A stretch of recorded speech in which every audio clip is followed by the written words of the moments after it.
Alors bonjour à tous. Merci déjà aux organisateurs de cette école. C'est super cool de pouvoir parler de HPC et d'optimisation. Euh, on m'a proposé de donner un talk, une présentation, une discussion, whatever. Je sais pas trop combien de temps ça va durer en tout.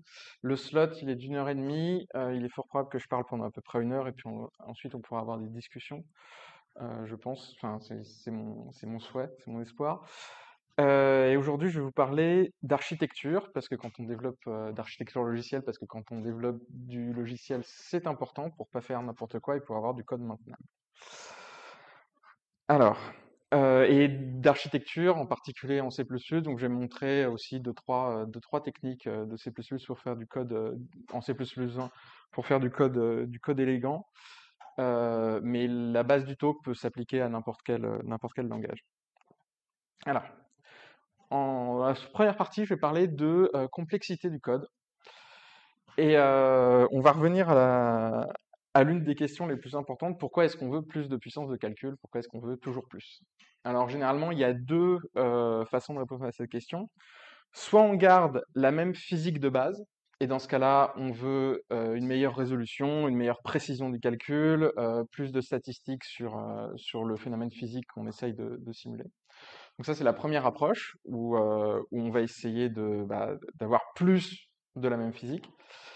Et l'autre approche consiste à garder les mêmes choses que ce que j'ai dit avant, sauf que on va changer la physique. Donc à même résolution, modifier la modélisation physique pour par exemple rajouter des phénomènes et faire de la multiphysique.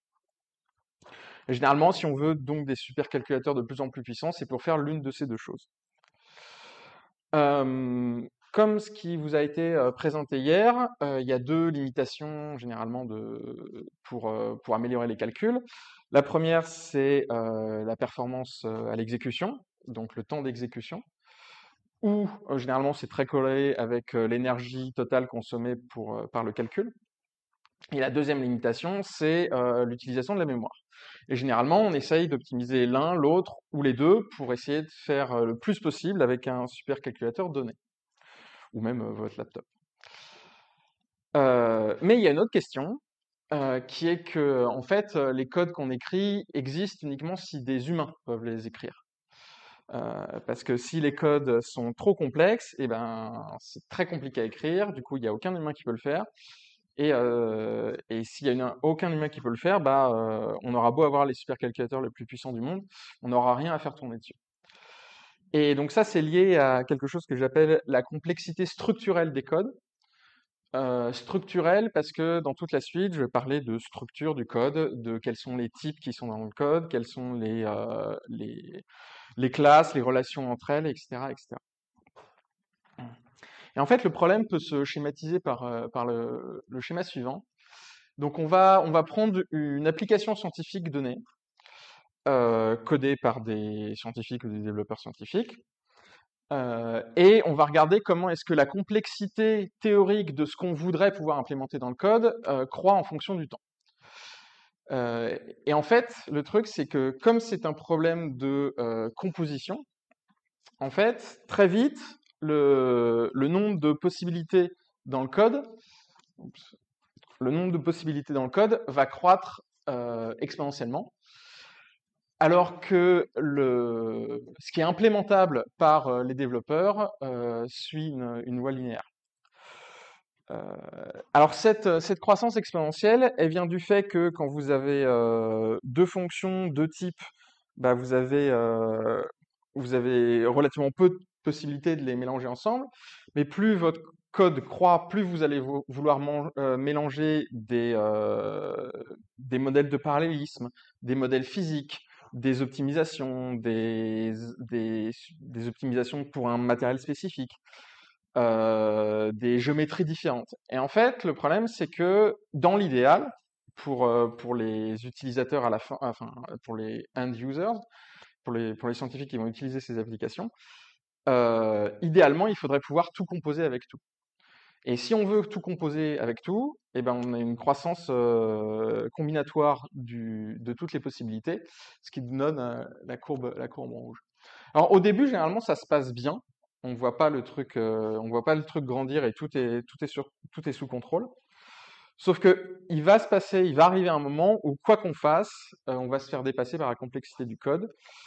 Et en fait, tout ça, c'est relié aux problématiques de pourquoi est-ce que quelque chose qui avait bien commencé, généralement finit en monstre immaintenable 10 ou 20 ans plus tard.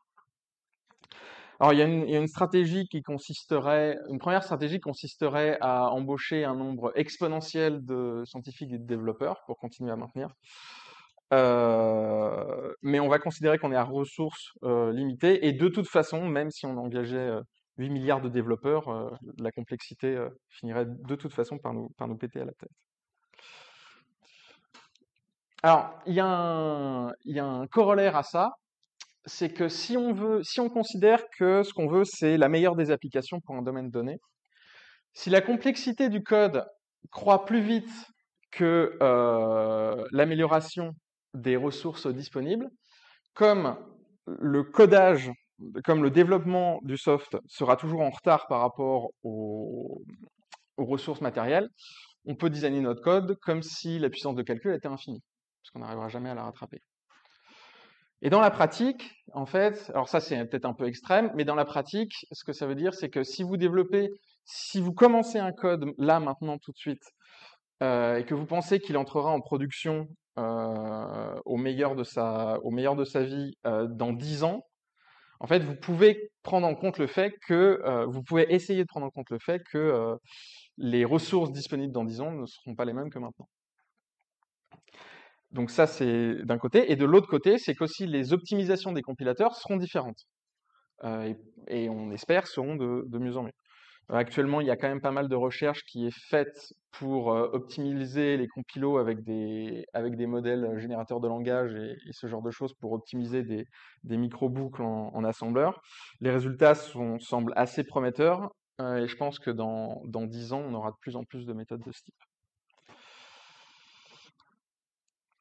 Euh, donc voilà pour l'explosion de la complexité. Et si on veut s'intéresser à l'architecture des codes, il y a une anecdote qui est assez intéressante pour comprendre le rôle de l'architecture. C'est, est-ce que vous savez, alors qui sont suffisamment vieux pour connaître, est-ce que vous savez ce que Roller Coaster Tycoon, qui doit être sorti en 2000 ou un truc comme ça, voire même avant, avait de spécial? Est-ce que quelqu'un sait au niveau de la programmation? Ouais, exactement. C'est un jeu donc en vue comme ça semi 3D qui a été développé par un seul type entièrement en assembleur x86. Euh, donc c'était un truc immaintenable. Tant que tant que le type a pu continuer à implémenter des trucs, ça s'est bien passé. Mais c'est quand même une immense prouesse technique.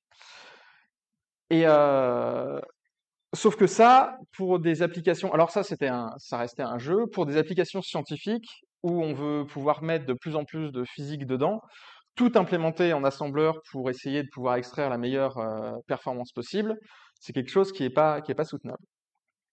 Alors, la méthode classique pour essayer de résoudre ce problème, c'est d'utiliser ce qu'on appelle des abstractions. Alors, la plupart des langages haut niveau permettent de faire ce genre de trucs sous la forme de classes, de types, métaprogrammation, etc., etc., ou de macros. Et le principe ces outils-là sont utiles pour réduire la complexité du code. Alors, si on considère qu'on a un concept alpha et qu'en fait on a une série de concepts alpha indexés par i, en fait, la complexité structurelle du code qui va résulter du mélange de tous ces concepts va croître comme le produit de toutes ces choses. Et ce que nous permettrait dans l'idéal de faire une abstraction aux petits oignons, c'est de transformer ce produit en une somme. Et donc avoir beaucoup moins de concepts et de spécialisation, beaucoup moins de mélange à faire entre les instances de ce concept-là. Et donc réduire le nombre de choses qu'on doit implémenter. Si par exemple vous avez deux fonctions et deux types, bah, en fait, si vous passez imaginons, non, vous avez 100 fonctions et 100 types. Si vous passez du produit de tout ça à une somme, vous avez quand même un gain en complexité du code qui est relativement important. Et donc pour faire ça bien, c'est là qu'on va parler d'architecture logicielle. C'est qu'en fait, pour faire ça bien et pour que ça se passe bien, il y a un certain nombre de principes en archi pour faire en sorte de faire du code qui soit composable, maintenable, que les gens puissent implémenter et maintenir par la suite. Et le problème qu'on cherche à résoudre, c'est celui-là, c'est qu'en fait, si vous avez un code qui a été mal conçu, ben en fait, pour ajouter n'importe quoi dans ce code, ça va être de plus en plus compliqué. Et comme des mauvaises décisions vont entraîner des mauvaises décisions, vous allez finir quelques années plus tard avec quelque chose qui est complètement immaintenable. Si vous voulez réagir d'ailleurs pendant la présentation, n'hésitez pas, c'est fait pour être une discussion. Alors, donc maintenant parlons d'architecture logicielle, qui est selon moi le truc par lequel il faut commencer si on fait autre chose que des démos et des petites implémentations. Si on veut quelque chose qui dure sur le long terme, l'architecture logicielle c'est crucial. Alors j'ai pris un exemple de code qui est un code qui est utilisé par un certain nombre d'avionneurs dans les avions. Donc c'est du code qui est utilisé en production. Et je vous demandais quels, à votre avis, sont les problèmes en termes d'archi logiciel de ce code. Est-ce que vous en voyez un ou deux? Alors, je vais vous aider. Ouais. Ouais. Alors il y a déjà ça. Les fonctions ont beaucoup de paramètres. C'est le premier truc. Et puis ensuite, donc ça c'est un premier truc. Le deuxième truc, c'est que c'est tous des doubles ou des pointeurs vers des doubles. Il n'y a aucun moyen de distinguer les paramètres. Le compilateur n'a aucun moyen de distinguer les paramètres qu'on passe. Et le troisième truc, si vous êtes attentif, dans cette fonction-là, on a la latitude avant la longitude, et là, on a la longitude avant la latitude. Et ça, c'est du code qui tourne hein, dans les avions. Ouais. Ouais, c'est du. Ouais, je crois que c'est dans les avions, ouais. Donc, on a intérêt avec du code pareil, on a intérêt à pas se planter sur quels paramètres on passe. Donc, rien ne va, enfin, peut-être pour du code des années 90, c'était OK, mais pour du code de 2023, ce genre de truc, il faudrait essayer d'oublier. Alors, il y a quelques petits principes de base que vous pouvez appliquer pour essayer de faire de l'archi pas complètement, pour éviter un certain nombre de problèmes. Alors, ça ne suffit pas, mais, euh, mais ça permet quand même de guider la conception de code. La première chose, c'est d'avoir principalement des petites fonctions à chaque fois que c'est possible. Et j'ai regardé les codes que j'ai développés. La plupart de mes fonctions se baladent entre 10 et 20 lignes. 30 lignes, on est déjà dans un cas exceptionnel. À moins d'avoir une méthode numérique très spécifique avec des optimisations très spécifiques pour laquelle ça ferait pas sens d'encapsuler les choses. Ensuite, donc comme on l'a vu dans l'exemple précédent, essayer de minimiser le nombre de paramètres sur les fonctions. Et je pense que 4, si on regarde la librairie standard du C++, il y a rarement des fonctions qui ont plus de 4 paramètres. Essayer de garder le même pattern pour des fonctions similaires en termes de paramètres. C'est-à-dire éviter les trucs comme mixer la longitude et la latitude. David, excuse-moi, tu pourrais... Ça me dérange, merci. Donc éviter de mélanger essayer de garder le même pattern pour toutes les fonctions. Par exemple, tous les algorithmes de la librairie standard sont à peu près basés sur le même pattern, ce qui permet de ne pas être perdu à chaque fois qu'on a à réutiliser un algo. Utiliser des types à peu près partout. Dès qu'on a plus d'informations que ce qui peut être contenu dans un double, dans un int, dans un type fondamental, en fait, c'est pas un problème de créer un type. Et ensuite, peut-être le truc le plus difficile, c'est de trouver des... Oui. Juste pour préciser par rapport aux paramètres, parce que souvent les gens, quand on leur met des guidelines faire aussi des modes paramètres, leur stratégie, c'est je vais créer une classe avec 500 membres. Non. Ça inclut les paramètres implicites que sont les membres de classe. Très très bonne remarque. Si tu leur interdis ça, ils vont faire des quotas. Oui, c'est encore une forme de paramètres implicites, mais voilà, c'est pas qu'une question de paramètres explicites Tu parles de la classe de la fonction pour une méthode. Parce que c'est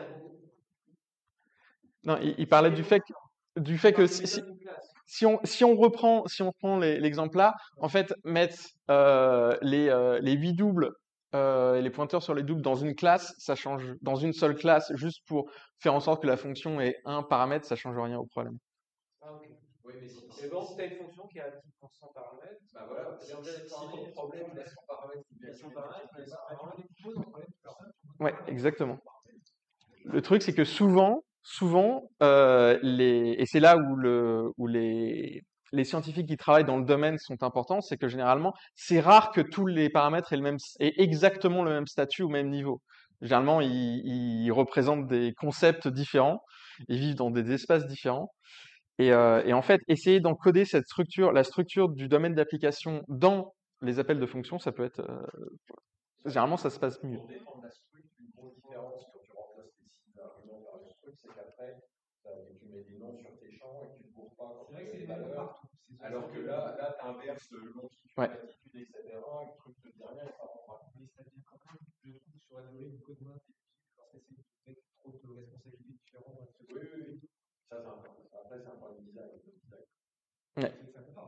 C'est exactement de ça qu'on parle. Et donc, je disais, le dernier truc, c'est de trouver des bons noms pour les choses. C'est compliqué. Et on a passé dans le comité C++, il y a des dizaines d'heures qui sont passées à trouver des bons noms de fonctions pour essayer de faire un truc qui soit compréhensible par tout le monde et qui ne collisionne pas avec des applications tierces.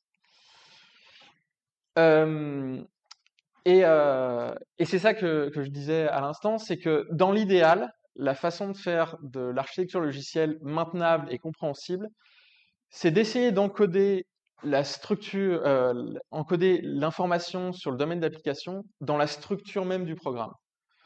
C'est-à-dire que, comme je l'ai dit à l'instant à propos de la remarque qui a été faite, généralement tous les paramètres n'ont pas exactement la même sémantique, ils sont pas tous au même niveau, et essayer de reproduire.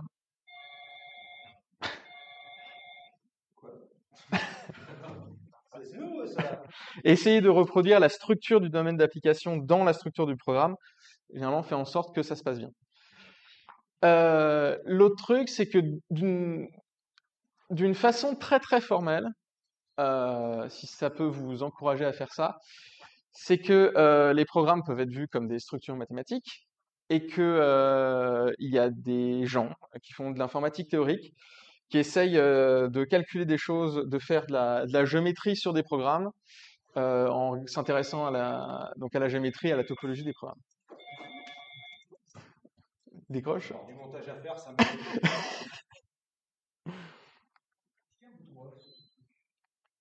Bah non, justement, c'est tout le problème. Bon, le mec est rentré, je pense que ça va être. Okay. Au pire, ça va exploser là-bas.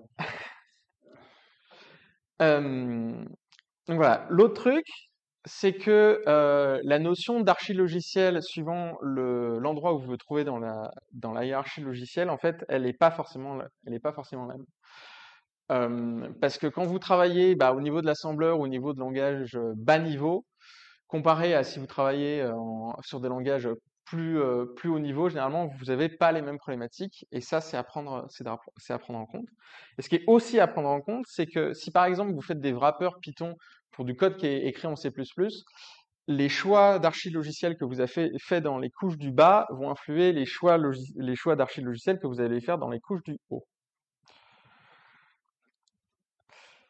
Et là, il y a quelque chose de très important relié à ça, c'est que les approximations conceptuelles que vous faites dans les couches du bas vont se propager depuis le bas de la couche logicielle jusqu'en haut, et généralement vont être amplifiées.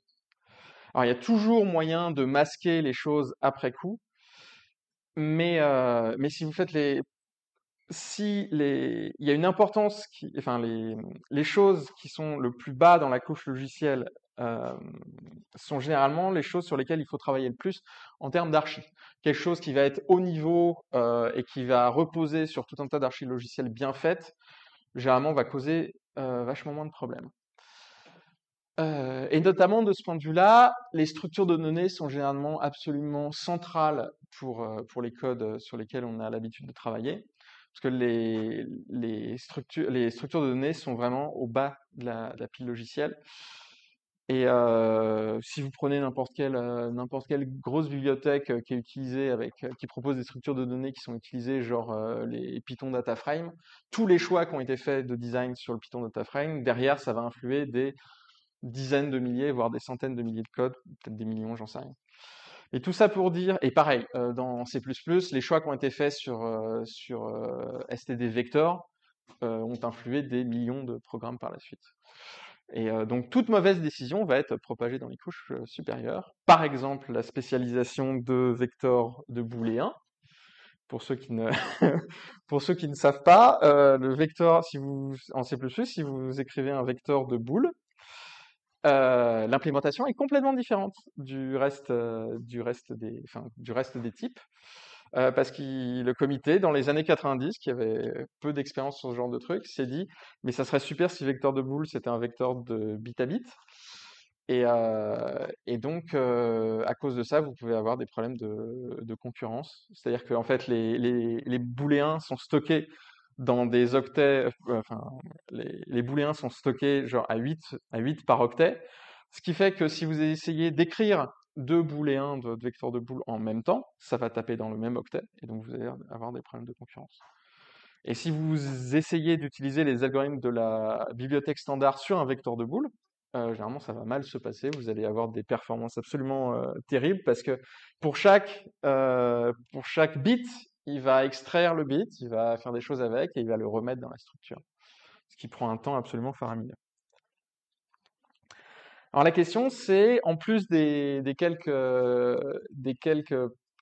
la liste des bonnes pratiques que j'ai pu donner, la question c'est comment est-ce qu'on fait pour savoir si une architecture logicielle est pas complètement déconnante. Alors il y a plein de façons de faire. Une façon que j'ai tendance à utiliser et qui est pas complètement absurde, c'est de se baser sur trois choses: la généricité, la performance et l'expressivité du code. Alors, la généricité, le premier aspect, ça va consister à se poser la question comment est-ce qu'on optimise le nombre de lignes que l'auteur de la bibliothèque va écrire, si on développe une bibliothèque. Et donc, par exemple, avec une structure abstraite, avec une abstraction, combien est-ce que je peux couvrir d'applications différentes? Donc ça, c'est la première chose. La deuxième, c'est les performances au runtime. Donc, à quel point mon code est rapide. Et la troisième, c'est l'expressivité, à savoir à quel point essayer d'optimiser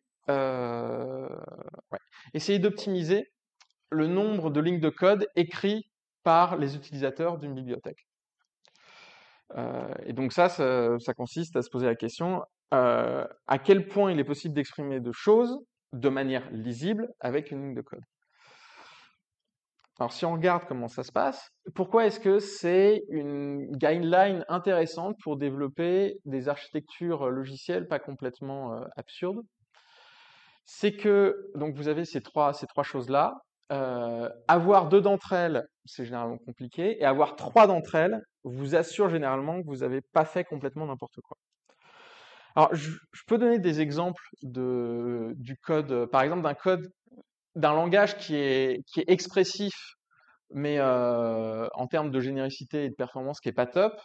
Par exemple, les regex, les expressions régulières, vous pouvez exprimer énormément de choses en très peu de caractères, mais en termes de généricité et de performance, généralement, c'est pas, enfin, on a des choses qui sont mieux.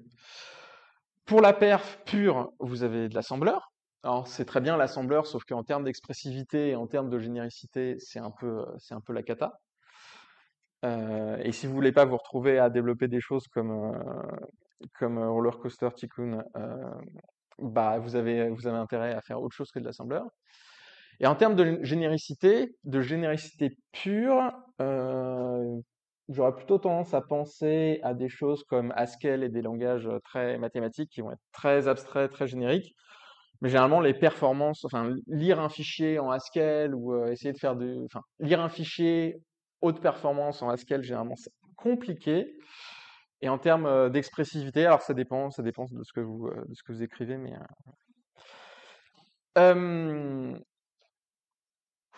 et donc le but, ça va être d'essayer si vous voulez faire de l'archi qui est maintenable sur le long terme pour des codes de physique, essayer d'atteindre dans l'idéal quelque chose qui va mixer ces trois aspects, peut vous guider dans l'écriture de votre code. Pourquoi, et ça explique pas mal de choses, par exemple, pourquoi est-ce qu'on a attendu 2023 pour avoir, 2023, C++ 2023 pour avoir des tableaux multidimensionnels en C++, alors qu'ils existent en Python depuis le début. En fait, c'est que dans le C++, dans le comité C++, les gens ont essayé vraiment de viser ces trois aspects-là en même temps, c'est-à-dire avoir la perf la plus absolue, avoir une très grande expressivité et très grande généricité, alors que les ND-arrays en Python sont beaucoup plus limités en termes de généricité et en termes d'expressivité que ce que le C++ essaye de faire. Donc en C++ 2023, ça prendra la forme d'un truc qui s'appelle stdmdspan, pour multidimensional span. Et là-dedans, vous avez tout un tas de paramètres templates avec lesquels vous pouvez spécifier l'ordre dans lequel le truc est représenté en mémoire, comment est-ce que vous accédez à vos éléments, et tout un tas de choses. Et déjà, en termes de généricité, il y a deux grosses simplifications qui ont... Alors, ce truc-là, ça doit faire 10 ans qu'on en parle, peut-être un peu moins, 6-7 ans qu'on en parle dans le comité, que ça a été présenté pour la première fois. Donc ça a pris 6-7 ans, alors qu'il y a déjà des principes de généricité et d'expressivité qui ont été relâchés, dans le sens où, en termes de généricité, les deux plus gros problèmes de MDSpan, c'est que ça ne concerne que des vues sur des tableaux qui existent déjà. Donc il faut que vous gériez la mémoire séparément. Donc par exemple, vous allouez de la mémoire dans std vector et ensuite vous l'interprétez comme un tableau multidimensionnel. Et la deuxième chose, c'est qu'il n'y a pas d'itérateur multidimensionnel sur MDSpan. Parce que déjà, ça a pris 10 ans, pareil, pour faire les ranges en C++20. Pour avoir des itérateurs multidimensionnels qui marchent bien, il aurait fallu 10 autres années. Et les gens se sont dit que c'était plus important d'avoir des tableaux multidimensionnels le plus rapidement possible plutôt que d'attendre 10 autres années. Alors le truc en C++ et dans des langages comme Rust aussi, c'est que des hauts niveaux d'abstraction sont généralement compatibles avec des hauts niveaux de performance. Et dans la pratique, possible, ça ne veut pas dire forcément que c'est facile à faire, mais c'est possible de le faire. Et ce qu'il faut voir, c'est que généralement, dans la pratique, de hauts niveaux d'abstraction peuvent améliorer les performances. Dans le sens où, peut-être que pour un cas spécifique, vous allez pouvoir optimiser un truc aux petits oignons sur une archi particulière pour un type de modèle physique particulier, pour un type numérique particulier. Alors certes, vous pourrez faire ça. Mais si vous voulez que votre code puisse compiler de manière peut-être un peu moins optimale sur ce cas particulier-là, mais dans la plupart des autres cas, avoir des choses qui tournent bien, en fait, monter en abstraction peut être utile dans la pratique, parce que vous n'avez pas un temps infini, et que faire des choix sur des choses abstraites qui peuvent ensuite se spécialiser est généralement plus facile à faire que faire des choix sur un cas extrêmement particulier. En tout cas, en termes de perf et d'archi. Alors, et pour faire ces choses-là, il y a quelque chose de... Donc maintenant, je vais switcher un peu vers du C++. Il y a quelque chose de nouveau en C++ 2020, dont on a un peu parlé hier, et dont je vais essayer de résumer, c'est les concepts. Alors, les concepts et les contraintes.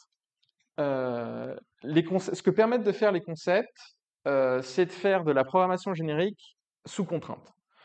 C'est-à-dire que dans du C++ jusqu'à maintenant, si vous faisiez une fonction générique, genre quelque chose qui doit prendre quelque chose qui prend ni des int ni des doubles, mais qui doit pouvoir être générique, euh, ou un vecteur de n'importe quoi, euh, vous aviez, le seul choix que vous aviez, c'était de faire un template générique qui prend n'importe quel type.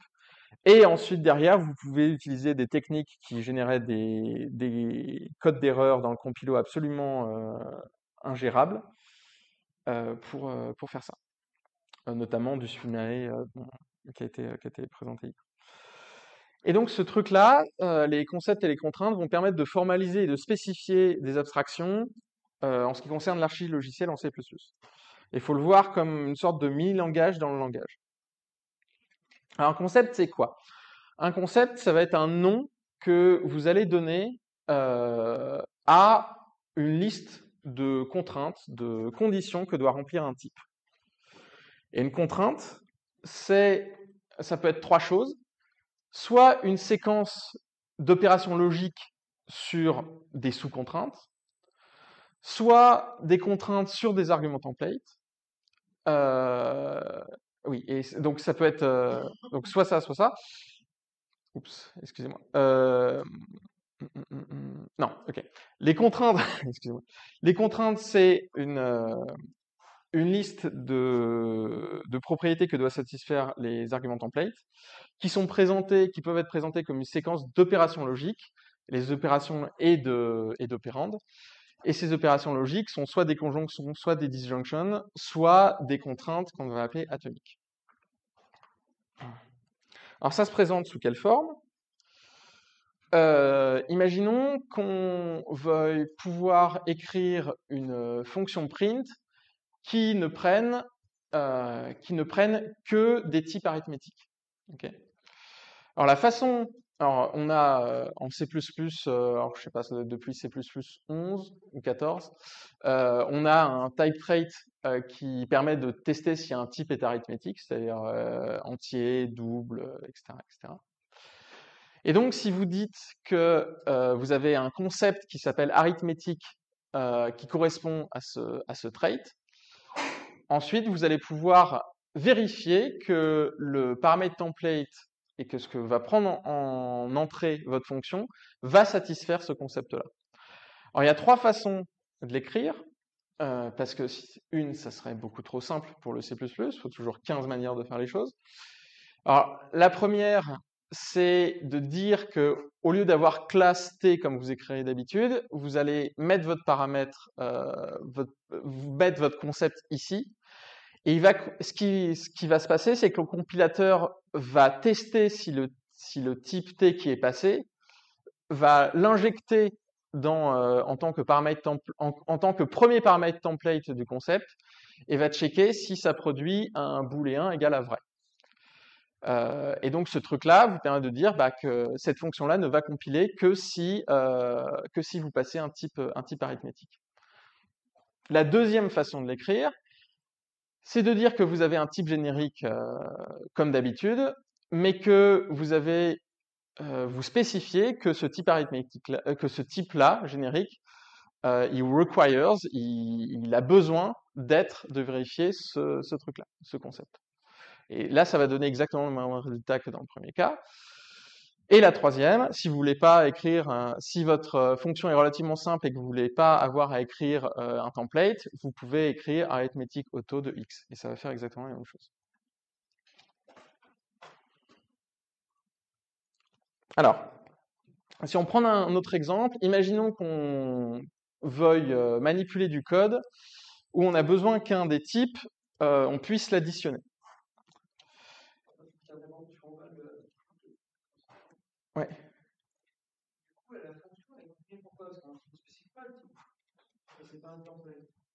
Ici? Ouais. Alors ça, c'est en fait, le auto là, ces trois choses sont exactement équivalentes, je crois, d'un point de vue du compilateur. Cette syntaxe-là, qui n'est exploitable que par des fonctions et des concepts relativement simples, en fait, il va générer exactement ce même code.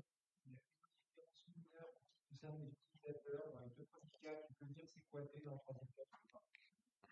Mais vraiment, c'est... Donc, il va compiler suivant ce que tu utilises.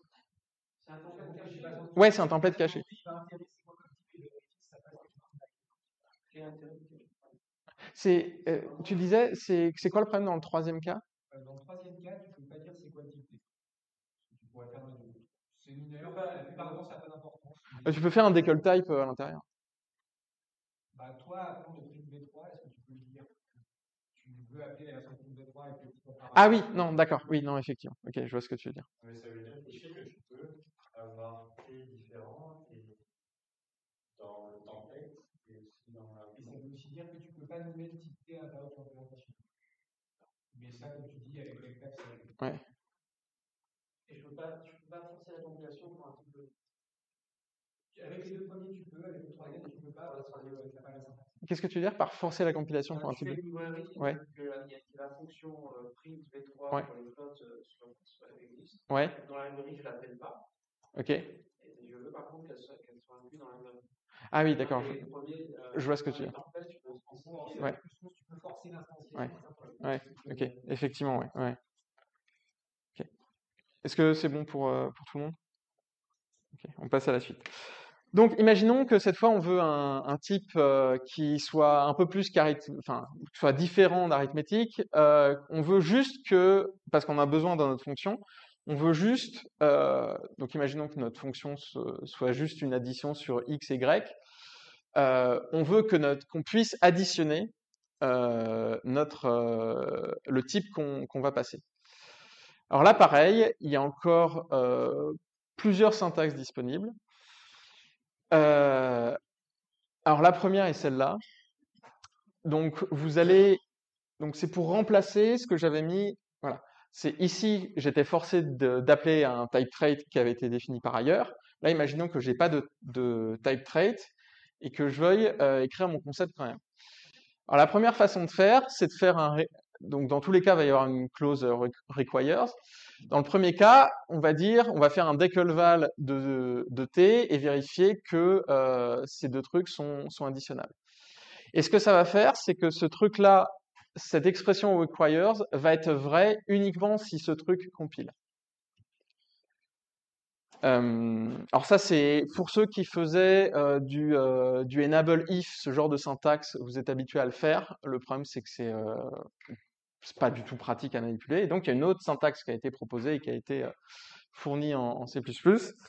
C'est la syntaxe suivante. En fait, vous allez spécifier comme si c'était un paramètre de fonction.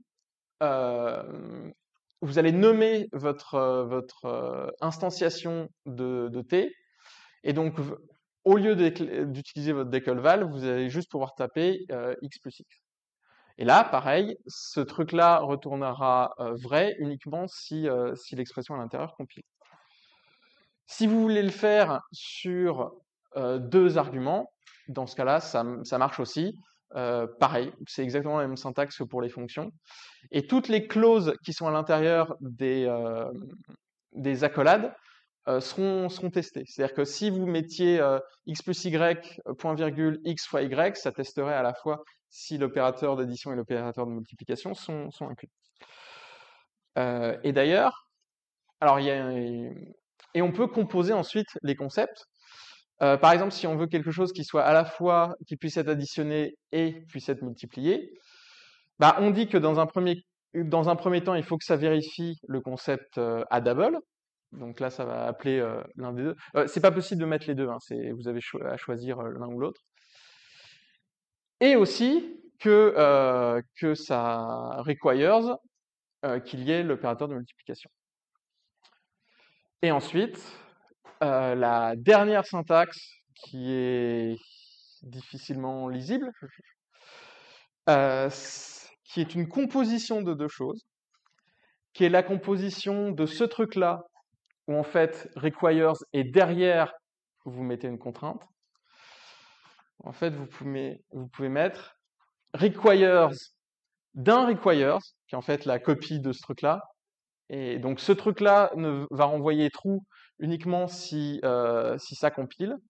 Et ensuite, ce truc-là va faire en sorte que votre code ne va être compilé que si ce qui vient après est true.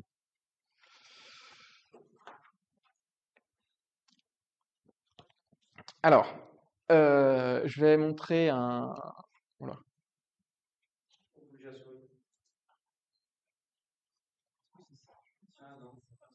Ok. Et il y a un autre truc qu'on peut faire sur les concepts qui est assez intéressant. Imaginez que vous vouliez qu'un truc puisse être additionnable et puisse être shifté. Dans ce cas-là, vous allez écrire deux concepts, l'un pour l'addition, l'autre pour le shift. Ok. Et après, vous pouvez nommer un concept, donc addable unshiftable, qui va être la composition de addable et shiftable. Et ensuite, si vous écrivez la même fonction, si vous écrivez deux surcharges de fonctions, une avec le concept addable et une qui est addable unshiftable, le compilateur va essayer de voir quelle est la version la plus spécialisée qu'il peut appeler. Et donc là, si j'appelle cette fonction-là sur 5,1 comme un double n'est pas shiftable, ça va appeler la première, et comme un entier est shiftable, ça va appeler la deuxième, sans qu'il y ait de conflit. Alors ça, c'est vrai, mais pas dans tous les cas. C'est-à-dire que, imaginons qu'au lieu de procéder par template et par concept, vous écriviez des type traits. Donc ça, c'est une façon compliquée d'écrire la même chose que ce qu'on a écrit dans le concept. C'est-à-dire que ce truc-là est égal à TrueType uniquement si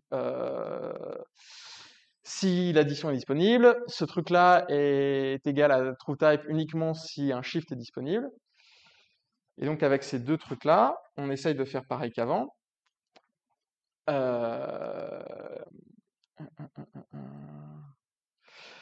Donc on écrit notre addable et shiftable comme avant en se basant sur nos traits, mais cette fois on va dire que, juste pour le test, on va dire que addable et shiftable, ça appelle pas les concepts d'avant, mais ça appelle directement les traits. Okay. Ici c'est pas addable que je mets, c'est isAddable, et ici c'est ifShiftable. Dans ce cas-là, le même code qu'avant ne va pas fonctionner, puisque le compilo est uniquement capable de dire qu'est-ce qui est plus spécialisé que l'autre quand il travaille uniquement avec des concepts. Donc si vous mélangez concept et type traits, il faut faire attention, parce que c'est pas équivalent pour le compilo. Alors, pour revenir sur Rust, sans vouloir troller, il y a un certain nombre de différents. Alors, je connais pas les traits je connais de très très loin les traits dans Rust. Donc, merci de me corriger si c'est. De ce que j'ai compris, la philosophie est quand même légèrement différente. Le premier point, c'est que dans la réponse que j'avais donnée hier sur la différence entre les deux, dans le cas des concepts, on a du typage structural. Dans le cas de Rust, on a du typage nominal. Ce que ça veut dire, c'est que dans le premier cas, alors ça peut être un bug ou une feature suivant ce que vous voulez faire. Dans le premier cas, le nom du type qui va être processé pour vérifier si le concept est vérifié, peu importe le nom du type, ce qui est important, c'est la structure du type. Est-ce que ce type vérifie une propriété particulière? Alors que dans le cas des traits en Rust, il y a une spécification explicite du fait qu'un type vérifie tel trait. C'est bien ça? En fait, pour moi, une différence, c'est que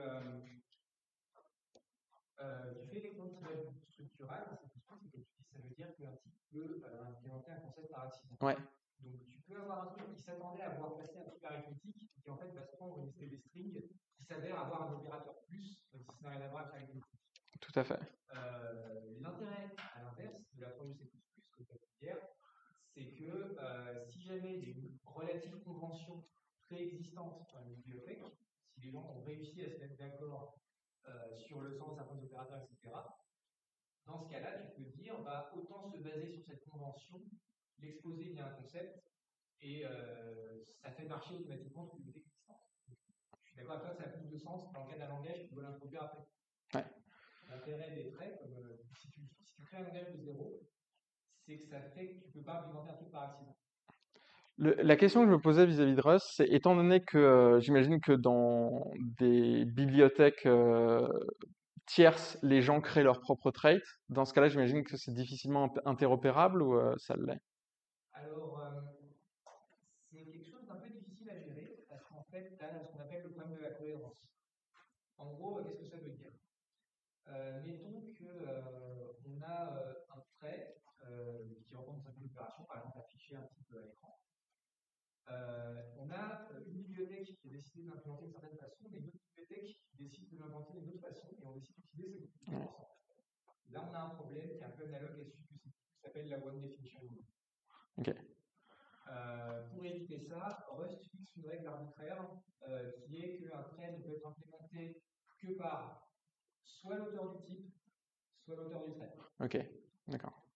Ok. Et ça permet l'interopérabilité, du coup, c'est possible d'avoir des conclusions partielles. Ok, ok. Donc ouais, bah, c'est exactement ce que tu disais. En fait, du coup, en Rust, on a un couplage entre les traits et les types. Alors que moi, quelque chose en tout cas dans ma pratique de la façon dont j'utilise les concepts depuis un certain nombre d'années en C++, ce que j'aime bien, c'est que c'est un espèce de mini-langage dans le langage et ça permet de faire de l'archi-logiciel relativement bien découplé des types qui l'implémentent. La grosse différence, c'est que dans une fonction, donc ça c'est ce qui a été présenté hier, où on peut dire c'est soit un bug, soit une feature, c'est que en C++, c'est pas parce que, si je reprends l'exemple précédent, c'est pas parce que ici je dis que mon type doit être addable et shiftable que je peux pas faire n'importe quoi dans ma fonction. C'est-à-dire que je peux absolument utiliser l'opérateur que je veux dans la fonction. Alors qu'en Rust, c'est pas le cas. C'est-à-dire que les seuls opérateurs qui sont disponibles et les seules fonctionnalités qui sont disponibles pour une fonction qui implémente un trait particulier, ce sont les opérateurs qui sont spécifiés par le trait. Tu spécifies complètement l'interface. Ouais. Et du coup, l'autre conséquence, c'est que j'imagine, étant donné ça, qu'il n'est pas possible de faire alors dis-moi si je me trompe, mais de la subsumption, le fait de voir quel est le trait le plus spécialisé, si ça c'est peut-être le cas, mais tu dois pas pouvoir faire du ou du non sur les traits. Un type implémente tel trait et tel trait, tu n'as pas de ou. Tu n'as pas de ou, ouais. Et le non, il y en a un petit peu, mais très bien. Ok. Parce que Bref, dans l'idée, c'est quand même un peu le même principe, mais il y a quand même des différences significatives sur comment ça peut être utilisé. Alors, il est possible d'utiliser faire des concepts pour faire du typage nominal en C++. Alors, une façon de faire ça, donc ça c'est un petit exemple juste pour vous montrer que si vous tenez vraiment à faire du typage nominal, vous pouvez le faire. Alors, comment on va faire ça? Donc, on va créer un trait, on va créer une classe, une classe d'aide qui va vous permettre de vérifier si telle structure vérifie un trait qui va lui être passé. Enfin, qui va permettre d'encapsuler un trait. Derrière, on va faire un type trait qui va checker si ma structure T va hériter, donc c'est ce truc-là, si ma classe T va hériter de implement traits du trait qui est passé. Derrière, on va écrire un concept avec 2 paramètres qui check juste que ce truc-là existe et est vrai. Et en utilisant cette façon de faire, en fait, si vous spécifiez un trait particulier et un type, ensuite vous pouvez écrire ce genre de truc. C'est-à-dire pour votre fonction, vous voulez que T il implémente ce trait-là. En faisant de la sorte, vous pouvez faire une imitation de typage nominal en C++. Alors, l'autre truc qui est faisable, il faudra me dire au niveau du temps parce que. Okay. Alors, qu'est-ce qu'il est possible? Donc, on peut spécifier des concepts pour faire de l'archive logicielle, c'est cool, mais on peut aussi faire d'autres choses. Alors, une chose qu'on peut faire, c'est de faire des embranchements suivant les propriétés que vérifie un type. Alors, imaginons qu'on ait un type qui est shiftable par un entier. Donc, on crée un concept qui va vérifier ce truc-là. Et ensuite, vous pouvez tout à fait faire des if const expert. Alors, des if normaux ne vont pas marcher puisque vous avez besoin de if à la compilation. Donc, vous pouvez taper if const expert de est-ce que mon type T qui a été passé en entrée là, est-ce qu'il est shiftable? Dans ce cas-là, faire un truc. Et dans l'autre cas, faire un autre truc.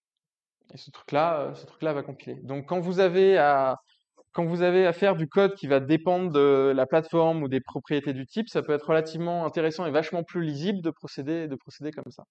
En plus, si vous voulez imbriquer des if dans d'autres, ça marche aussi vachement bien. Il est aussi possible, donc si je veux pas m'embêter à écrire un concept parce que ce que je dois vérifier est extrêmement spécifique à ma fonction, alors là ce serait pas le cas, mais imaginons que vous ayez quelque chose qui est extrêmement spécifique à votre fonction et ça fait pas sens d'écrire un concept par ailleurs, vous pouvez directement écrire votre requires dans votre if const expert. Là pareil, ça va fonctionner. Et pareil, vous pouvez aussi modifier cette syntaxe avec un requires, avec des paramètres de fonction en entrée. Donc tout ça fonctionne très bien. Et si vous voulez sélectionner, si vous voulez faire du branchement à la compilation, ça simplifie complètement la vie par rapport à ce qu'il y avait avant. Il est aussi possible de vérifier si une fonction existe à la compilation, si une fonction est disponible. Alors ça, pour ceux qui font je vois quelqu'un mourir au dernier rang. Pour ceux qui appellent des intrinsiques, ça peut être intéressant. Donc la façon de faire classique, je dirais, qui est utilisée dans beaucoup de code, c'est de faire du préprocesseur un peu partout.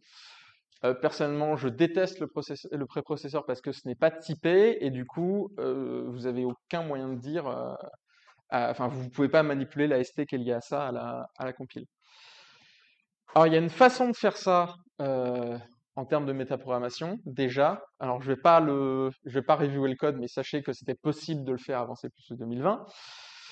Mais c'est aussi possible de le faire en C++ 2020 de façon vachement plus simple qu'avant. Et donc, pour savoir, alors il y a quand même un truc qu'il faut que, il y a quand même, ça peut pas être n'importe quelle fonction. La façon de tester si une fonction existe avec un concept, c'est donc vous spécifiez votre concept avec un template qui va avoir un paramètre par défaut sur lequel vous voulez tester la fonction. Donc vous êtes obligé d'avoir ce paramètre-là par défaut. Et ensuite, ce qui est souvent le cas pour les intrinsèques. Et ensuite, en tapant ça, ce truc-là ne va être valide que quand la fonction existe. Et ensuite, vous pouvez faire vos if const expert sur ce truc-là.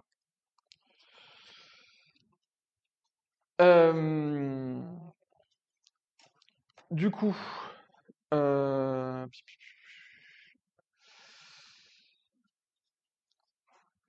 si vous voulez aussi faire en sorte que l'utilisateur puisse tester si la fonction existe pour un type particulier, vous pouvez écrire ce genre de choses. Et là, ce sera à l'utilisateur de fournir le type. Et puis il y a une autre façon de faire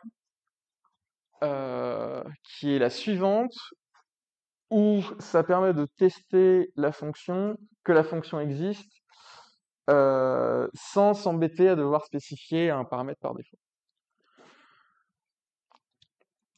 Il y a toutefois un problème, c'est que une fois que c'est que quand bien même vous testez la fonction, si cette fonction existe, en fait, vous avez un problème du compilo qui fait que tant que votre fonction dépend d'un paramètre template, ça va bien se passer, c'est-à-dire que ce code-là va compiler. Mais si vous essayez d'utiliser votre fonction sur un type particulier, là, ça va vous donner une erreur de compilation. Alors, si vous voulez vraiment le faire, il y a une façon de l'écrire, qui est la façon suivante, qui est d'encapsuler votre fonction dans une lambda et d'appeler la lambda. Et donc, ce truc-là, vous permet de tester donc si cette fonction existe, de prendre cette branche que si cette fonction existe, et d'appeler cette fonction sur un type concret. Si on casse le 3 en T, Bah, si on casse le 3 en T, en fait, c'est équivalent à ça. donc ça fonctionne. Ça fonctionne, ça fonctionne.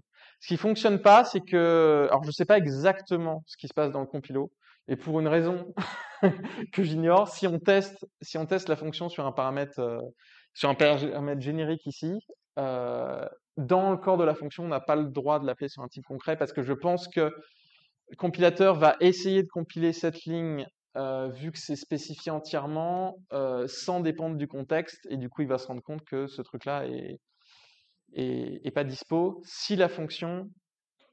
Ah oui non c'est ça. Ok. En fait voilà. Ici, ça va planter si la fonction n'existe pas. Si la fonction existe, dans tous les cas, ça va fonctionner.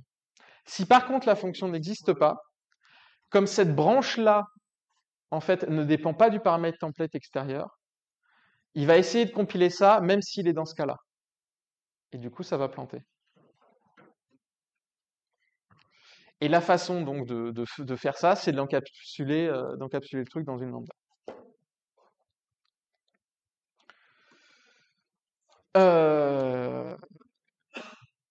Et donc, si par exemple, en utilisant les concepts et si on veut écrire une fonction qui va nous faire une boucle sur tous les éléments d'un ensemble et qui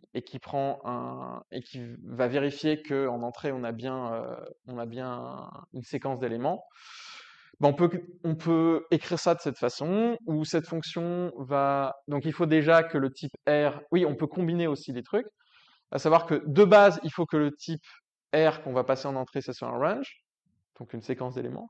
Et d'autre part, il faut que chaque élément de ce range puisse être printé. Et si ces deux conditions sont vérifiées, alors la fonction sera valide, pourra être compilée, et on pourra faire une boucle sur les éléments.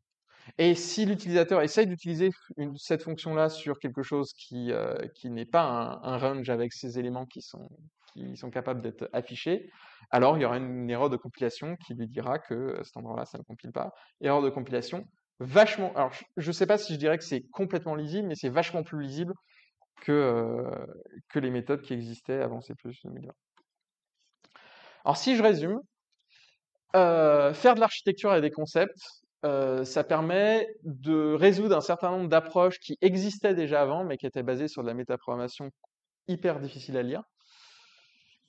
Alors c'est vachement plus facile à lire, c'est vachement plus facile à implémenter, et les messages d'erreur sont quand même vachement plus faciles à décrypter. Si on compare cette approche-là pour spécifier la structure d'un programme comparé à de l'orienté objet, alors le gros avantage, c'est que les types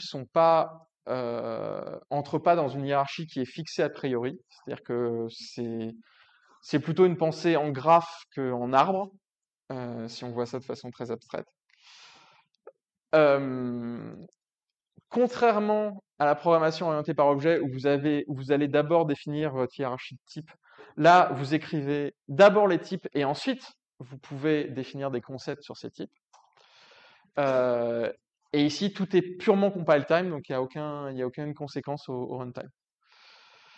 Avec les if expert, ça permet de guider le compilateur dans la phase de compilation de façon vachement plus lisible qu'avant. Pour designer des concepts, c'est compliqué. Par expérience, c'est assez compliqué puisqu'il faut que vous ayez un certain nombre d'exemples avant pour savoir s'il y a un concept, si les choses que vous pensez pouvoir mettre en commun peuvent effectivement s'abstraire. Et c'est vraiment une approche qui part du bas, c'est-à-dire que c'est dangereux d'essayer de d'abord définir des concepts puis les types particuliers. Généralement, c'est une approche qui est en bottom-up, c'est-à-dire que vous commencez par écrire du code complètement générique, sans spécifier de contraintes, et les contraintes vont émerger de votre pratique du code.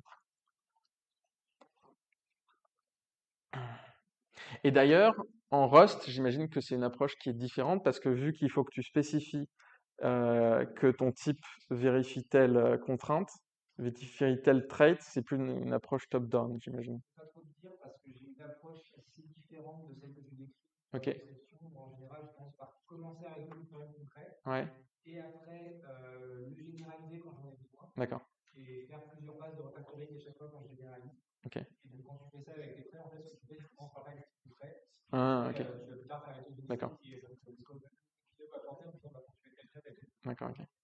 Ok. Ok. Mais par contre, dans ce cas-là, tu as besoin de changer la définition de tes types. Ce qui est mineur, hein, mais. Ok. Bref. Donc, il y a ces choses fort sympathiques qui sont présentes en C++. Et qui permettent de faire de l'archi logiciel vachement plus clean qu'avant. Parce que si vous voulez faire de la programmation générique avec des beaux messages d'erreur et que les utilisateurs soient capables de comprendre ce que fait le code, utiliser ces approches, en tout cas concernant mon expérience, ça a vraiment transformé la façon dont j'écris mes codes. Alors, euh, je voulais aussi un peu parler, vu qu'on parle d'archi logiciel, de ce qui est fait dans le standard du C++. Pourquoi est-ce que les choses sont moches et complexes? Essayer de décrire un peu d'où ça vient et comment les choses sont faites en termes d'archi. Alors, je ne sais pas qui d'entre vous a déjà regardé le standard, mais donc il existe un document qui s'appelle standard C++, qui ressemble à ce truc-là, donc qui fait 2134 pages, qui spécifie le langage.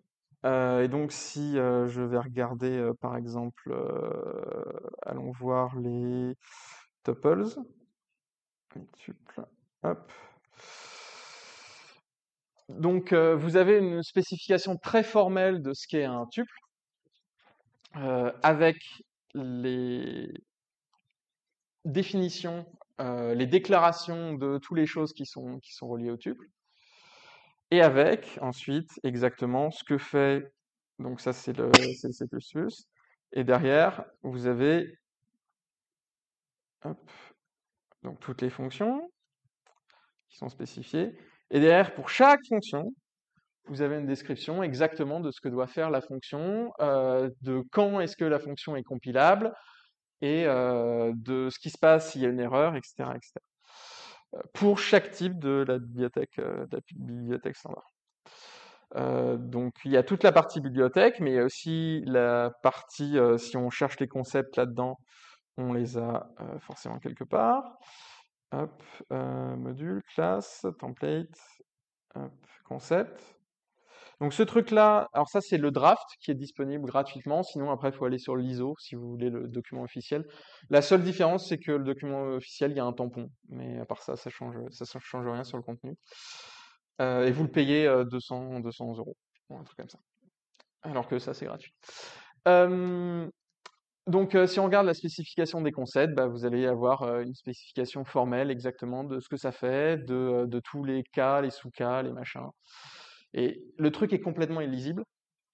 C'est pas fait pour être lu de toute façon par les gens qui vont utiliser la bibliothèque standard. Ouais. Il y a une différence avec CPP Reference? Alors CPP Reference fait une version lisible de ce truc-là. Là, c'est vraiment une spécification. Et là-dedans, vous ne trouverez aucune implémentation. Une partie de la raison pour laquelle c'est aussi compliqué, c'est que c'est pas orienté uniquement vers l'utilisateur, c'est orienté vers des implémenteurs, des utilisateurs, et eux, ils ont vraiment besoin d'avoir le détail, donc toi, en tant qu'utilisateur, tu n'as jamais vu. C'est ça. Donc ce qui se passe, c'est que Et ça aussi, ce que je veux dire, c'est que par exemple, c'est Go qui arrivait à faire tenir sa spec orientée utilisateur en 2 pages 4, mais au fur et à mesure que si les gens demandaient en fait, tel que c'était formulé, c'était très bien en utilisateur, mais tu n'aurais pas pu implémenter un compilateur Go indépendant juste avec ça. Ah, okay. Là, tout est dedans.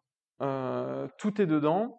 Mais pour moi, c'est impossible de faire un compilateur qui suit les spécifications de la complexité. Bah si, c'est ce que pour avoir un compilateur estampillé C++, C++ 20 ou C++ 23, il faut que le compilateur suive toutes ces règles-là. Et c'est pour ça que c'est la façon de... Je pense pas que ce soit le cas. Je pense que l'IGCC, c'est là vérifie. Alors, il y a toujours des bugs. C'est ça le truc, c'est qu'il y a toujours des bugs. Le vrai spec, c'est qu'on peut dire que c'est un bug parce que c'est pas tout le temps. Parce qu'il y a un document écrit quelque part. Sur le point de la complexité. Et comme ce qui a été dit hier aussi, il y a plein de undefined behavior, c'est-à-dire où les compilateurs sont libres de faire ce qu'ils veulent. Mais ce document-là ne contient aucune implémentation. C'est-à-dire que ça spécifie l'interface, et ensuite c'est derrière les implémenteurs de la bibliothèque standard et des compilos qui vont prendre ce document et escoltiner l'implémentation pour essayer de respecter ça. Alors dans le comité, il y a énormément de gens qui travaillent pour GCC et l'LVM.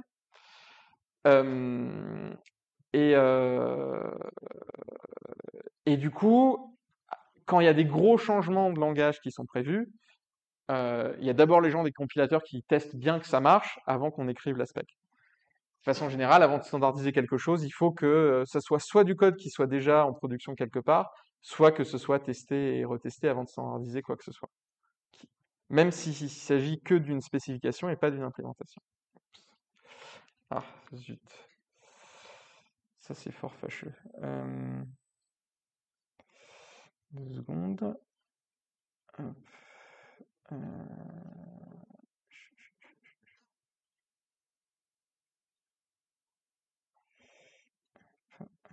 Présentation. Désolé pour ça. Grace Scott. Hop. Ah.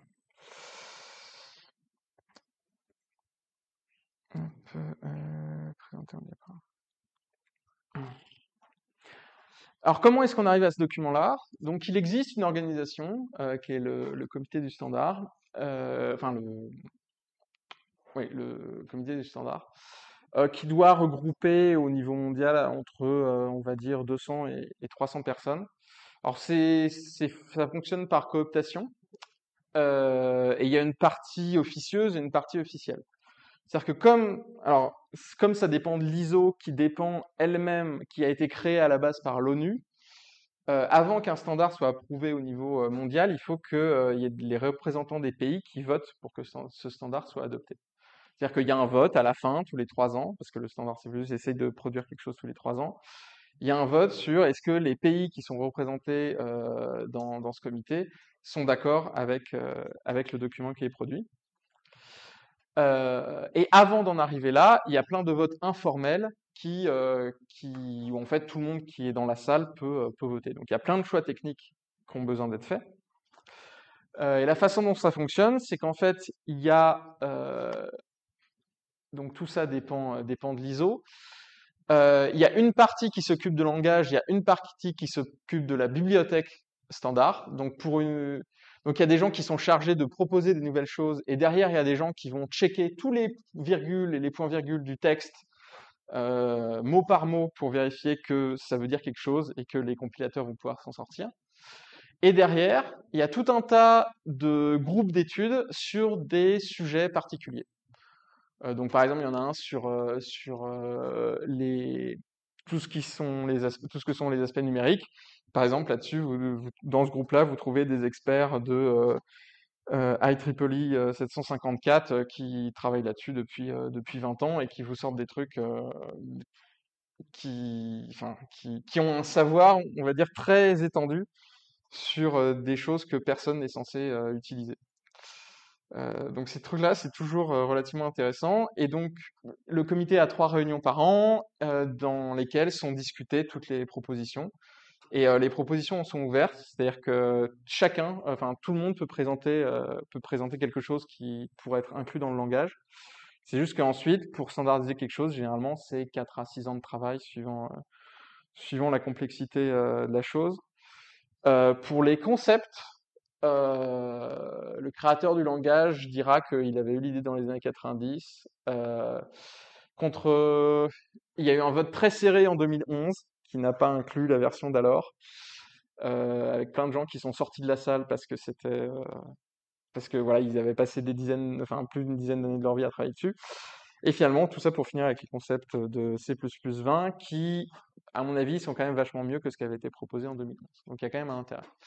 Alors pourquoi est-ce que c'est compliqué de standardiser quoi que ce soit dans le langage C++? La première et la plus importante des raisons, c'est que il faut s'assurer que c'est compatible avec les versions d'avant de C++. C'est-à-dire que vous ne pouvez pas vous permettre de casser du code. Et le truc, c'est que tous les bugs qui avaient été autorisés par la spécification peuvent être exploités. Vous ne savez jamais comment les utilisateurs vont exploiter quelque chose qui avait été spécifié dans le standard. Alors, il est possible d'apporter des corrections mineures, mais quoi que vous spécifiez, les utilisateurs vont l'utiliser un jour quelque part. L'autre raison, alors là il y a un gros débat, c'est ABI. Alors ABI c'est analogue à API, donc API c'est ce que l'utilisateur va manipuler. ABI c'est pour Application Binary Interface. Et ce truc-là, c'est qu'il y a un certain nombre de gens dans le comité qui ne veulent pas que la façon, en fait, qui ne veulent pas changer que d'une version à l'autre de C++, il soit toujours possible d'appeler la bibliothèque standard sans que ça ait rien changé dans le programme compilé à la fin. On puisse toujours indiquer des vieux binaires, c'est plus avec des nouveaux. C'est ça. Dans les deux cas, il y a quand même quelques exceptions, mais elles sont rares. Par exemple, les API effacés au moment de cette discussion, Ouais. quand ils sont interdits que les chaînes soient implémentées par copyright, parce que c'est pas possible. Voilà, c'est des noms exceptionnels. Et il y a des. Ouais. En pratique, chaque fois que tu changes de version de compilateur, ça va compiler. Mais normalement, si ces gens-là ont fait leur boulot, tu n'es pas forcément compiler, tu devrais pouvoir indiquer que Et il y a des gros. Et suivant. Donc il y a des gens qui voudraient, parce que pouvoir se permettre de casser les choses permettrait une plus grande liberté et permettrait largement d'améliorer le langage. Il y a de très grosses résistances là-dedans. C'est au sein d'un même compilateur. Ouais. Indiquer des binaires produits par deux compilateurs différents, ça c'est très agréable. Lang essaye d'être compatible avec SVC, mais SVC sont. L'autre truc, c'est que il y a eu des décisions dans le passé qui ont été mauvaises, par exemple Vector Bull, parce que le comité c'est pas des magiciens non plus, c'est des humains comme tout le monde, et du coup sans expérience, voilà. Mais pareil sur les IOStream, ce truc est un enfer, ça n'aurait jamais dû exister. Donc voilà pourquoi il y a des trucs qui sont lents et et qu'on est obligé de maintenir en C++. Avec le temps et le fait que les gens gagnent en expérience, en fait, maintenant, pour standardiser quoi que ce soit, les niveaux d'exigence sont devenus complètement délirants, comparé à ce qu'on avait dans les années 90. Parce que les gens sont de plus en plus spécialisés et il faut satisfaire aussi beaucoup plus de monde maintenant. Et aussi parce qu'il y a ce principe d'essayer essayer d'arriver en même temps à avoir de la généricité, de la performance et de l'expressivité. Et le truc qui est important de savoir, je pense, c'est que la bibliothèque standard est implémentée par des humains et que donc il est possible de faire mieux que la bibliothèque standard, plus rapide et qu'ils n'ont pas des ressources infinies non plus. D'ailleurs, les gens qui maintiennent les différentes librairies standards, il n'y en a pas 150 000 non plus.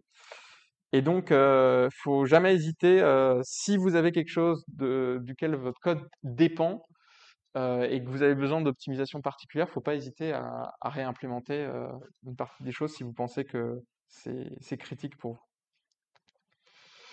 Alors, un exemple, je sais pas à quel temps j'en suis. D'accord, ok.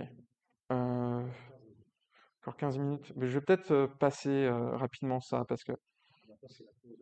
Ouais. Mais je pense pas que ce soit très nécessaire. C'était histoire de montrer qu'en fait, il est capable d'implémenter. Il est possible d'implémenter des tuples maintenant de façon plus efficace que ce qui avait été fait à l'époque, notamment du point de vue du temps de compile. Alors peut-être pour vous illustrer le type de propositions qui sont faites sur de côté langage, parce que c'est peut-être abstrait. Je vais donner un exemple. C'est que le C++ est un langage qui est générique du point de vue des types, mais qui n'est pas générique du point de vue de ce qu'on appelle des kinds en théorie des types. Alors, je vais illustrer ça. C'est que Donc le C++, c'est générique du point de vue des types, c'est-à-dire que si vous avez une classe qui dépend d'un paramètre template T, vous pouvez la spécialiser ensuite en lui donnant le même nom. Ok. Par contre, si ce qu'il y a là, en fait, pas le type lui-même, mais ce qu'il y a avant le type change, ben vous ne pouvez pas lui donner le même nom. C'est-à-dire qu'en C++, alors ça doit être depuis 17, je crois, ou 20, je sais plus, vous pouvez mettre des types génériques là-dedans. C'est-à-dire que ici, si vous voulez spécialiser ça, dans ce cas-là, je peux écrire un wrapper 2 de 5, un wrapper 2 de 6, un wrapper 2 de 7, etc. etc. Et si vous voulez faire un wrapper d'une métafonction, vous êtes obligé d'écrire ça comme ça. Et ces trois trucs-là ne peuvent pas avoir le même nom. Vous ne pouvez pas avoir un seul type qui gère ces trois cas-là. Alors ça donne des choses un peu exotiques. Il est possible d'écrire cette horreur et faire une hiérarchie de métafonctions. Alors une métafonction, c'est quoi? C'est une fonction qui prend en entrée un type et qui vous retourne un type en sortie, par exemple. Alors, ma métafonction de niveau 0, elle prend en entier juste un type, tout se passe bien. Ensuite, ma métafonction de niveau 1, elle va prendre quelque chose qui prend en entrée potentiellement plusieurs types. Ma métafonction de niveau 2, c'est un truc qui prend en entrée quelque chose qui prend en entrée une métafonction de niveau, de niveau 0. Et pareil, et vous pouvez continuer comme ça en imbriquant des trucs. Et en utilisant ça, en fait, si par exemple, il est possible de ce truc-là vous permet par exemple de wrapper votre métafonction 0 dans le niveau 1, votre niveau 1 dans le niveau 2, votre niveau 2 dans le niveau 3, votre niveau 3 dans le niveau 4. Et le problème, c'est que si vous voulez une fonction hyper générique qui soit capable de gérer plusieurs niveaux en même temps, actuellement vous ne pouvez pas l'écrire. Il n'y a aucun moyen de collapser toute sa hiérarchie et de dire juste, j'ai une métafonction qui prend un truc en entrée. Ça, vous ne pouvez pas l'écrire. Et donc actuellement, il y a des propositions. Alors, c'est des cas d'application quand même très particuliers pour du code très très abstrait et très générique, mais ça fait partie des propositions qui sont en train d'être étudiées pour améliorer un truc dans le langage.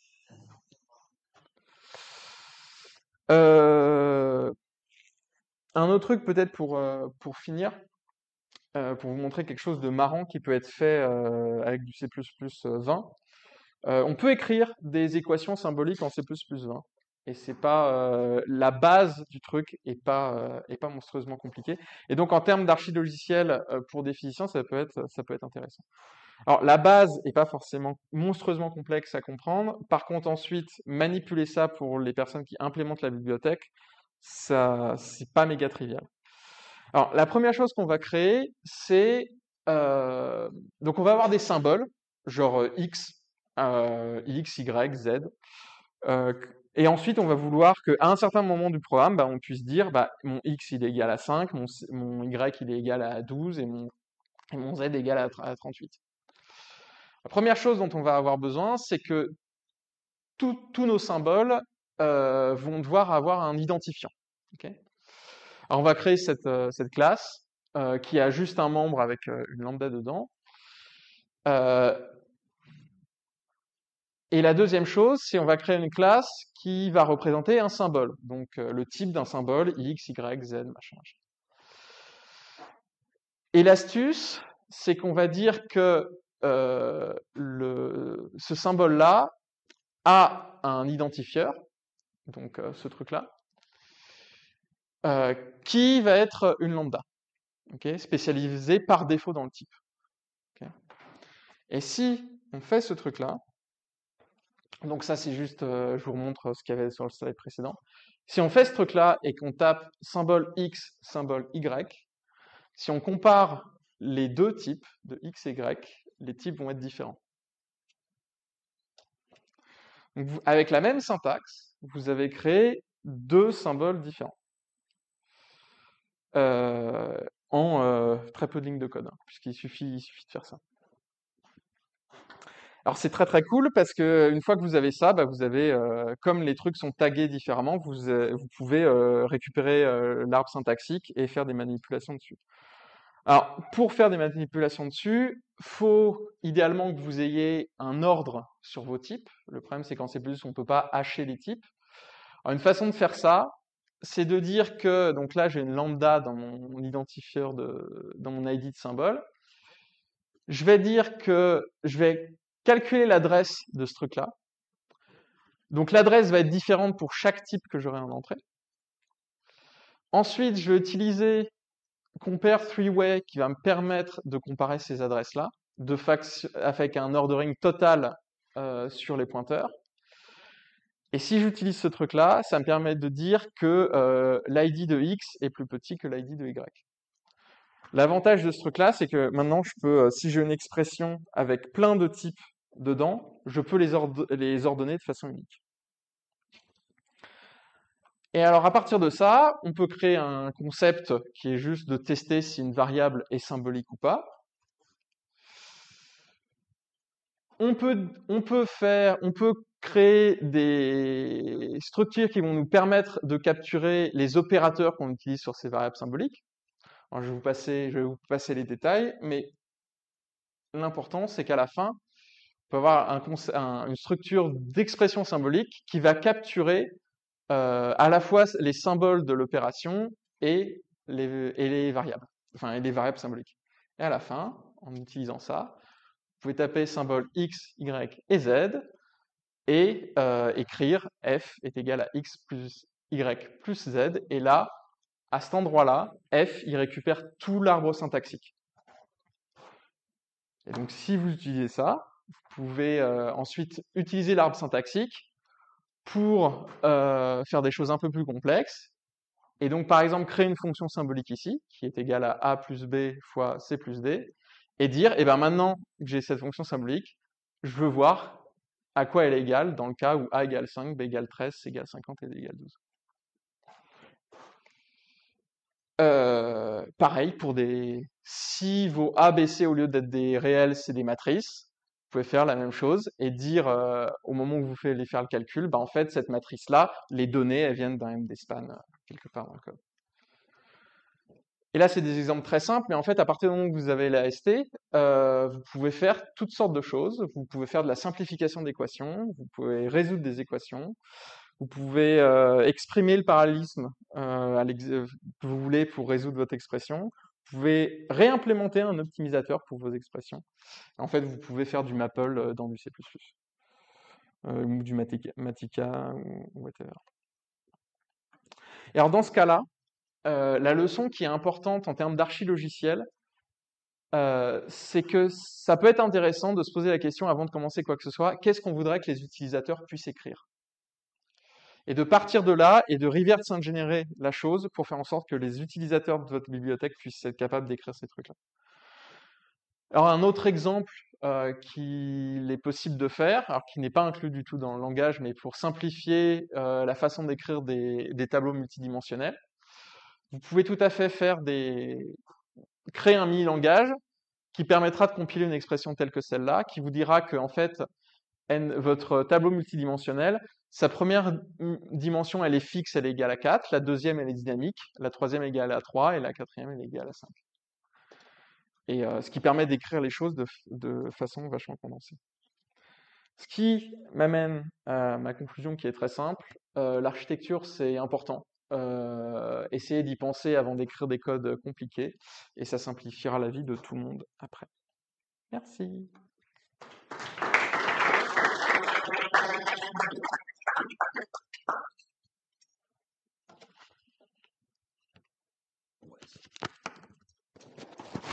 Le micro n'était pas chargé. Alors, est-ce que vous avez des questions?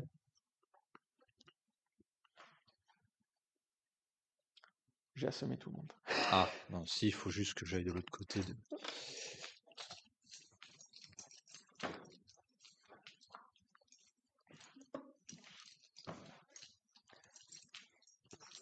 Le truc horrible que tu as montré, ça marche pas avec des autos? Et quel truc? Genre, quand tu dis tu crées un type et puis après tu mets un type dans un type et tu recommences et tu recommences et tu recommences, y a pas Non. moyen de. Non, parce que tu travailles sur des classes. Si tu travaillais Ah, ok. sur des types concrets, tu pourrais. Est-ce que tu peux remontrer transparent, vous voyez, montrer l'évolution du software? Ça, L'évolution, lequel? alors c'est des tout Ah, premiers, mais j'ai pas au tout j'ai pas début. être transparent au début, ouais. C'est juste pour voir. Ouais, Ça? ouais, Ouais. exactement, ouais. Je me pose la question, c'est est-ce que le C++, non, C++, a pas suivi Bah cette si, courbe et mais on se retrouve à la. bien sûr que si. Après, Mais non, est-ce que. l'avantage qu'a un langage par rapport à des gens qui implémentent une bibliothèque, c'est qu'on peut changer le langage lui-même. Donc ça permet de temps en temps de prendre des raccourcis et d'améliorer les choses, mais le problème c'est qu'il faut être backward compatible. Et à cause de pour le C++, pour le coup, c'est la backward compatibilité et l'absence de ABI break qui nous met un peu dans la panade. Donc, est-ce qu'il y a des réflexions de laisser tomber le backward compatibility, enfin, la casser à un moment pour.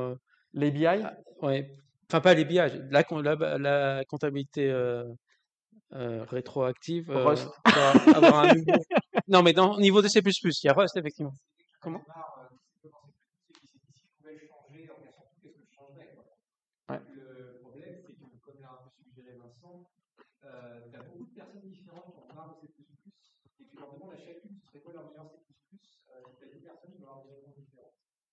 Et donc je ne prétends pas que Rust est la seule réponse à ce problème, c'est une réponse qui marche. Ouais. Au sein du comité C++, il n'y a pas cette réflexion-là. Bah, si, il y a cette réflexion, Ok. mais on est. Alors, on peut virer des trucs de C++.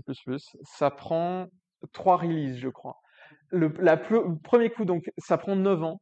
La première fois, on le dit juste dans Non, mais la première fois, il y a le compilé, on le dit juste dans le standard qu'à un moment, ça va être déprécié. Ensuite, les compilateurs, je crois, mettent des warnings en mode attention, ce truc-là finira par être déprécié. Et 9 ans après, le truc peut enfin être viré du standard. Donc il y a des choses qu'il est possible de virer du standard, mais ça prend 10 ans. ouais, mais la question, c'est plus de tout changer d'un Et coup. C'est ce sinon que c'est j'ai un pas fait. langage différent en fait. Il y a des tentatives de langage différents, mais Il y a Il y a Carbone, pas ça. ouais. Il y a Rust, il y a Go, il y a Carbone, il y a Circle. Et Il y a quelqu'un qui a implémenté un compilo, alors je sais plus, from scratch, un type tout seul. Comment? Ah si, ça doit être Circle. Ouais. Et qui du coup s'est amusé à changer des trucs, voir ce que ça pouvait donner, et tout en restant compatible avec la norme.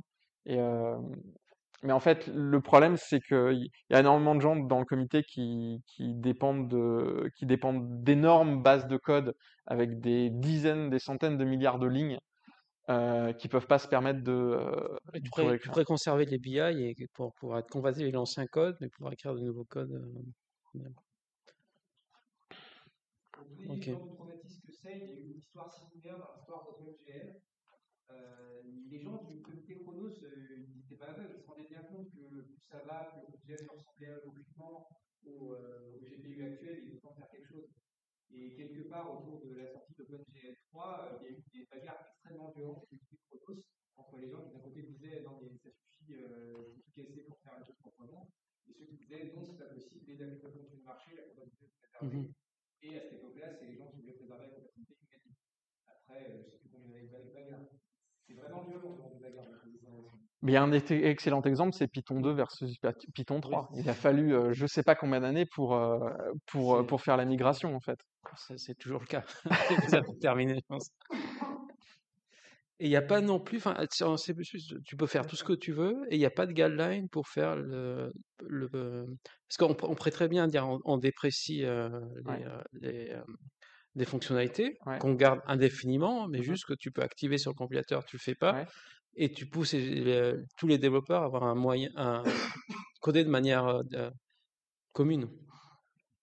Les pousser, en dépression. Bah, Alors c'est-à-dire, après, il y a les. tu vois, si tu prends Ouais, nouvelle personne ou même un développeur ouais. expérimenté, comment est-ce que tu dois développer en C++?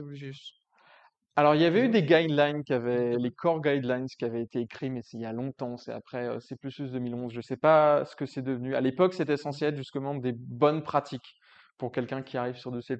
Je crois que ça n'a pas été maintenu à jour, mais je me trompe peut-être. Non, je crois que ça devrait. C'est un problème, Ça moi, je dort, hein. pense.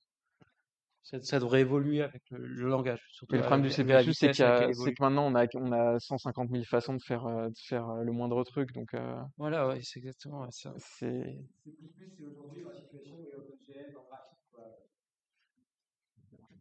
Il y a vraiment beaucoup de parallèles entre les deux. Mais les guidelines, il y a eu un bel effort, mais c'était un effort fait. Attends, micro. Les guidelines, c'était un effort entre Sutter et puis Strostrup qu'on lancé ça, voire même sans discuter avec le comité, parce qu'ils se sont dit ça sera trop long, etc. On fait des guidelines. Bon, ils espéraient peut-être après avoir 50 personnes qui les aident à les faire évoluer, ce qui a priori apparemment n'est pas arrivé. Donc à un moment, ils avaient d'autres choses à faire et je pense que. Mais bon, il faudra aller voir sur le site, mais ça fait un moment que j'y suis pas allé.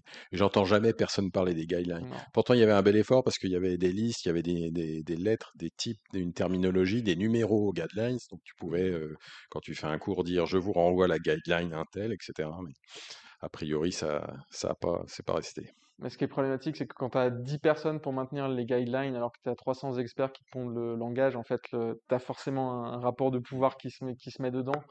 Et je pense que c'est ce qui s'est passé dans ce cas-là, c'est que les guidelines, elles étaient bonnes à un moment de l'histoire, et maintenant, je pense qu'elles sont complètement dépassées.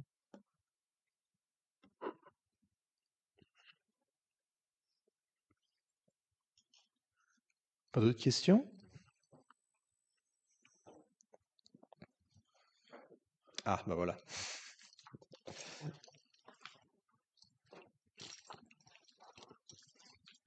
Bonjour, j'ai les naïfs la question.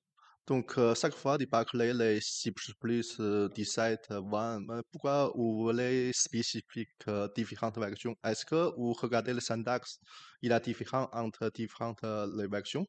Par exemple, moi, je suis Python utilisateur. Pour moi, il a Python 2, Python 3, c'est tout. Je n'ai pas besoin de connaître tous les sous-versions. C'est pourquoi dans le C++, on doit spécifier quelle version exacte. C'est-à-dire au moment de la compilation, c'est moins std égale C++ machin. Oui. Ça- Parce euh, que, par exemple, les programmes, ouais. il a les s'appelle C++17 sur GPU, il a aussi C+1 sur CPU. Mais pourquoi on doit spécifier qu'il a 17 et voilà. Je suis pas sûr de comprendre la question. Moi, je dirais que c'est plutôt la cuisine des compilateurs, en fait. C'est par défaut, typiquement, là maintenant, par défaut, c'est plutôt le 11. Et si tu veux faire plus, bah, faut que tu dises, bon, bah, je veux faire du 14, je veux faire du 17, je veux faire du 20, mais faut le temps de dire, voilà, je veux être dans le futur, donc Ouais, activer le futur et laissez-moi faire des trucs. ouais. Parce que le compilateur est toujours très très conservateur, pour être sûr que l'utilisateur qui n'est pas forcément aguerri ne casse rien, en fait. Je suis d'accord avec ça. Merci. Je suis très content que tu sois d'accord avec moi. Si tu veux faire une librairie qui est utilisable par quelqu'un qui va utiliser que la version C++ 11, dans ce cas-là, dans ton compilateur, quand tu le fais, quand tu développes, tu utilises Oui. le compilateur C++ 11 Ouais. pour être sûr que tu n'utilises pas des fonctionnalités du 17. Oui, il faut faire très attention, surtout quand on est avec des communautés typiquement qui. Ouais. Ouais. Bah, même les STD vecteurs, ils ont changé. Enfin, après, ça date il y a très très longtemps, mais ils ont changé aussi, donc faut faire attention. Ouais. Mais à l'inverse, si tu veux être sûr que ton code n'est pas compatible avec des vieux compilateurs, tu peux dire, ah mais moi je fais que du C++20 et comme ça je suis sûr que un vieux compilateur ne sera pas compatible. Si typiquement vous voulez des bonnes performances ou des choses comme ça, tu veux dire, ah ouais mais non, mais moi je sais que G++4 il sait pas faire, je veux être sûr de pas être compatible avec ce truc, donc je fais du C++17 et comme ça je suis sûr que jamais il en a entendu parler et ça va le faire. Ça te permet d'interdire des compilateurs comme ça aussi. Oui. CUDA fait ça, ouais, aussi. Après, c'est pas les seuls. Il y avait une question par là, non? Ouais.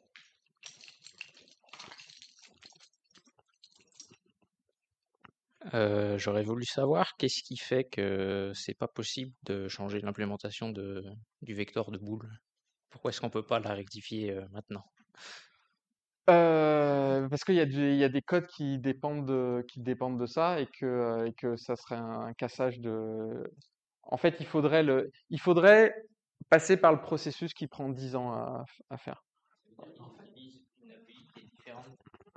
Ils utilisent une API qui est différente de celle de Vector normal, juste pour les booléens dans l'implémentation. Ouais, en fait, si tu. En Hop, fait, c'est une liberté qu'on a. C'est pas, c'est-à-dire. les normes permettent à une implémentation spéciale pour les booléens, mais elles ne forcent pas. Si. Elle force parce que il y a des types supplémentaires. Je suis quasiment sûr que l'interface n'est pas exactement la même à 100% entre le vecteur normal et le vecteur de Boolean. Comment? Comme on peut sûr aussi qu'il y a une belle implémentation performante. Ouais. Mais tu n'es pas obligé de prendre un entier pour convertir. Tu peux l'implémenter avec un. Ah oui, tu pourrais l'implémenter autrement, mais l'interface elle-même est différente. C'est-à-dire qu'il y a des choses observables dans l'interface qui sont différentes. Alors, faut un peu se casser la tête pour les observer, je pense, mais c'est observable.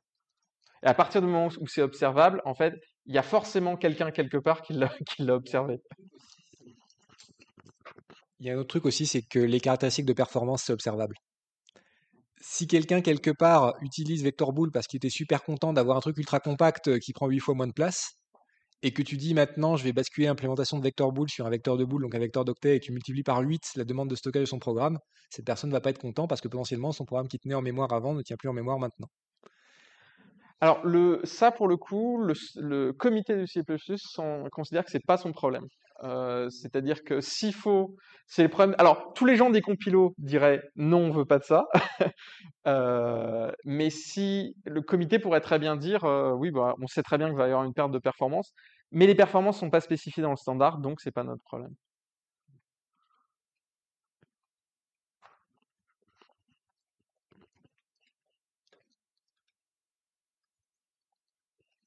Après, pour les fonctionnalités, on en a parlé tout à l'heure. Sur C++ référence, vous avez une magnifique page qui vous liste toutes les fonctions disponibles par tous les compilateurs. Enfin, en tout cas, pas mal de compilateurs. Et c'est là que vous pouvez voir justement si vous pouvez faire des zips, des ranges, des choses comme ça. Et c'est là que vous voyez avec effroi qu'il n'y a que G++ 13 qui fait faire et que tous les autres, eh ben, ils sont pas encore prêts. Compiler support, c'est ce truc-là. Allez, bah moi ça m'a beaucoup aidé. Hein. Pour faire mes Ouais, exemples, ça m'a beaucoup aidé. Hein. Il y en a c'est ce peut-être truc-là. quelques-uns qui sont en retard, mais ouais, cette liste-là, ouais. Ouais. Moi, je m'en suis beaucoup servi pour faire mes cours. Hein. Parce que quand il y a G++ qui te dit ah bah non, ça je sais pas faire, et puis qu'il y a Clang qui te dit ah bah non, ça je sais pas faire, et puis il y a NVC++ qui te dit ah bah non, ça je sais pas faire, tu commences à dire bon, manifestement il y a quelque chose. Et là je suis tombé là-dessus, je me dis ah mais en fait d'accord, c'est pas la bonne version, c'est pour ça qu'ils sont pas contents. Et du coup, si juste pour la curiosité, si on regarde Vector, hop, vecteur de boule, hop, y a-t-il... Ah, c'est pas sûr qu'il y ait des trucs observables. Flip sauvegarde. Bah, il y a flip.